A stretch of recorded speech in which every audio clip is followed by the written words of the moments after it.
You know, I love movies. I love movies because they take me places. They take me out of my day-to-day, but the thing I love about movies the most are the lines, the wonderful lines that we all remember that become analogies for days and moments in our lives. So for instance, from The Godfather, leave the gun, take the cannoli. Well, what's that about? Fine Italian pastry has an enormous impact on our day-to-day life. From Star Wars, Luke, I am your father. That is not the line. It's not. We all think it's the line. It's not the line. The line is actually this. Darth Vader says, did Obi-Wan ever told you about what happened to your father? And Luke says, in kind of a whiny, not so Jedi way, oh no, he told me you killed him. No, I am your father. Holy shit! So, thank you. You can laugh. It's one of those things where you go, well, now what's the analogy there? Is that your dad is like the baddest dude in the universe? No, that's not it at all. You're going to have some freaking unresolved daddy issues for the rest of your life because you just kissed your sister on the mouth. Are you crying? Are you crying? There's no crying in baseball. Well, that's true, because the Cubs finally won the World Series. Here's the thing. There's wonderful movies with wonderful lines, and one of my favorite movies of all time is The Shawshank Redemption. Thank you. Clearly you've seen it. It's on pretty much constant run on TBS since it was released in 1994. If you are not familiar with the movie because you live under a rock, okay, it is a film about a gentleman named Andy Dufresne, played by Tim Robbins, and he is convicted of a double murder of his wife and his wife's lover, and sentenced to Shawshank Prison in Maine. Now, for those of us who've been to Maine, this may seem like not such a stretch, okay? It's just a checking with the Maine people. So now, he meets this guy named Red Redding, and he is played by everyone's favorite actor, Morgan Freeman, okay? And they become fast friends. And what happens during their time in Shawshank is they take care of each other. And Red and him try very hard not to become what Red calls is institutionalized. So what's institutionalized? Well, it means that the inmates, once they're released from prison, something that they long for, the freedom that they long for, becomes this burden. They can't function on the outside. Who they were on the inside gave them power, or gave them authority, or gave them skill. But once they leave the walls, they fall apart, and some don't make it. So what the hell does this have to do with student affairs? A lot. There was a point in my career and in my life where I realized that I looked at my circle, the people who I could truly count on, and I assessed, and I want you to do that. I assessed how many of these people I truly got to know after I entered the field of student affairs and who weren't in student affairs, who weren't in a logoed shirt all the time, whose Facebook feed didn't look like their public relations office was taking care of it for them, who weren't all at the same programs I was every day. You may be that person.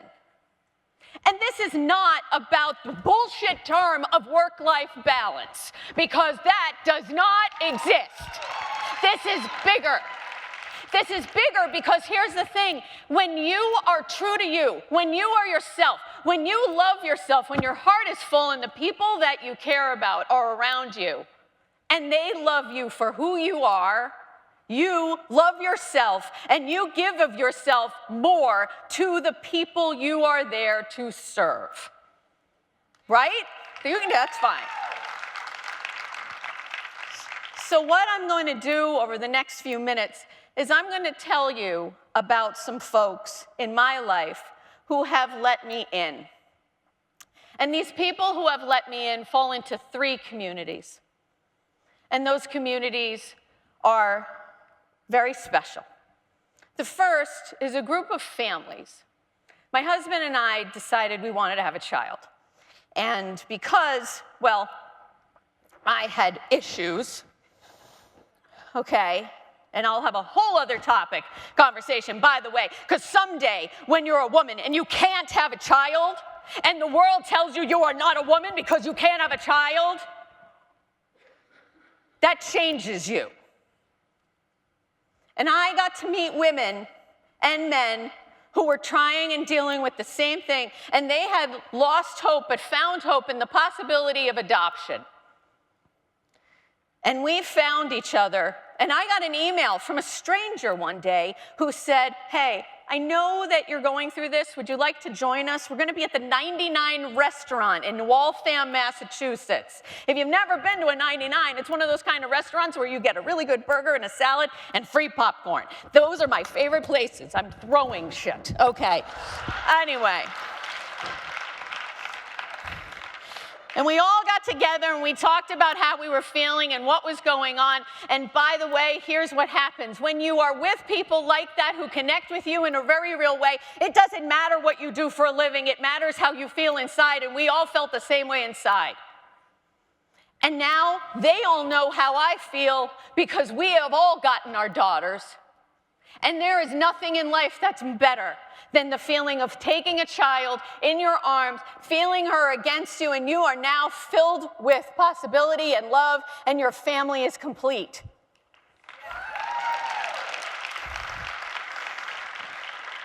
In 2007, I got a phone call from an old friend who I have known since I was 13. And he said to me, would you like to be on the board of directors of the Boston Gay Men's Chorus? And I said, hold on, I got to take out my bucket list. Gay icon, yes. Yes, I would. And 7 years, 8 roles later, including, and I like to highlight this one, first straight female president of the Boston Gay Men's Chorus.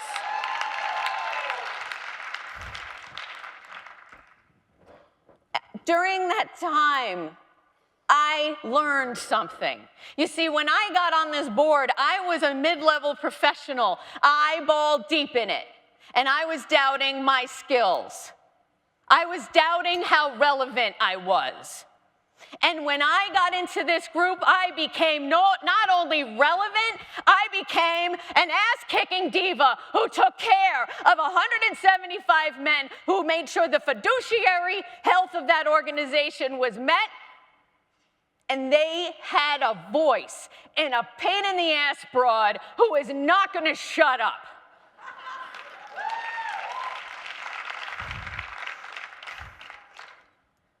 I live on campus. My husband loves that. He doesn't have to fix the toilet. But do you ever live on campus and feel like you're a stranger in your neighborhood? That's how I felt for a long time. I went to parent-teacher night at my daughter's school, and I realized I'm the oldest woman in here. Frick you. But here's the thing. I needed contemporaries. I didn't have contemporaries. And in Newton, Massachusetts, which is a very nice town, I found some contemporaries. I call them the Real Housewives of Newton. These are women with passions. They're doctors. They're stay-at-home moms. They're therapists. They're photographers. They're wonderful people with children. And you know what? Their names are things like Mimi and Nancy and Karen with an I, and there's 2 of them, which is weird. And Barbara and Kiernan and Wendy and all these wonderful people, and they're so unbelievable. And you know why? Because when I interact with them every day, I get a dose of class, sass, and ass that I can't get from you people. And I like you people. They come to me with validity and strength. But they're moms who have children at your institutions who can't explain the damn meal plan because you guys have sucked at it. But they came to me in a time of need when I lost a student. And you all came to me at a time when I needed you too. But they came to me with a face of a parent who now knows there's someone like me at their child's school. There is nothing like being part of a community that can drink tequila because it's low in carbs, and who can fight over a check like it's an Olympic sport. They're great. I had these 3 wonderful communities, and they made me whole. One gave me hope. One taught me that I know what I'm doing. And the last one, well, they gave me unconditional sisterhood. Here's the thing. If you're not living for you, you're not living for your campus. And I hope, in my heart of hearts, that you all have those communities and you find them over time. Thank you, NASPA, for your time. I love you.